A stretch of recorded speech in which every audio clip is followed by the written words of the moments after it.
Hello, beautiful people. This is the eighth lecture of the tenses series. So, in today's lecture, we'll be talking about the uses, structures, and examples of the past continuous tense. Moving toward the structure, सबसे पहले अगर हम past continuous tense की पहचान के बारे में बात करें, उर्दू या हिंदी के वो जुमले जिसके आखिर में रहा था, रही थी, रही, रहे थे वगैरह आते होंगे, तो उसके लिए हम पास्ट कंटिन्यूस टेंस का इस्तेमाल करते हैं बशर्ते ये कि अगर उसमें टाइम स्पेसिफिक नहीं दिया गया हो, और अगर टाइम उसमें होगा तो फिर उसके लिए हम पास्ट परफेक्ट कंटिन्यूस टेंस का इस्तेमाल करते हैं।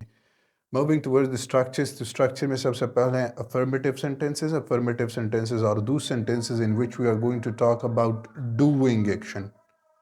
तो अफर्मेटिव सेंटेंसेस में सब्जेक्ट के बाद was and were as a helping verb, चूंकि ये कंटिन्यूस टेंस है तो कंटिन्यूस टेंस में base form of the verb के साथ हम आईएनजी लगाते हैं और उसके बाद ऑब्जेक्ट। वाज कहाँ पे इस्तेमाल करना है और वर कहाँ पे इस्तेमाल करना है, यहाँ पे देख लीजिएगा। आई, ही, शी, इट और सिंगुलर जितने भी नाउन्स होंगे तो सिंगुलर नाउन के बाद हम was as a helping verb इस्तेमाल करेंगे। Right after they to we, you, they and plural noun या प्रोनाउन जो होंगे तो उसके लिए फिर हम were as a helping verb इस्तेमाल करते हैं।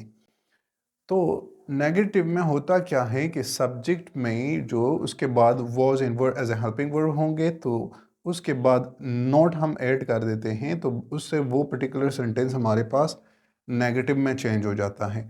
इंट्रोगेटिव में होता ये है कि इसी अफर्मेटिव सेंटेंस का जो हमारे पास हेल्पिंग वर्ब होता है उसको हम स्टार्ट में लिख देते हैं और आखिर में क्वेश्चन मार्क को ऐड करके हम इसको इंट्रोगेटिव बना देते हैं।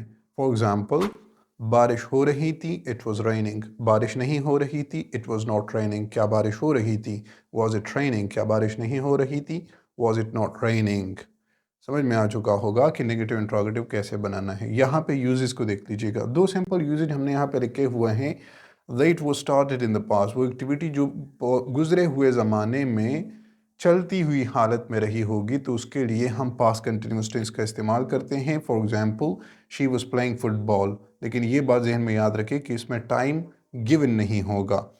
Number second use, two continuous action simultaneous, जब दो एक्टिविटीज़ पास्ट में दोनों एक ही वक्त में परफॉर्म हो रही होगी तो उन दोनों एक्टिविटीज़ के लिए फिर सेंटेंसेस के लिए फिर हम पास्ट कंटिन्यूस टेंस का इस्तेमाल करते हैं। For example, I was playing football while she was studying at home, जब वो घर में पढ़ रही थी तो उस वक्त मैं फुटबॉल खेल रहा था।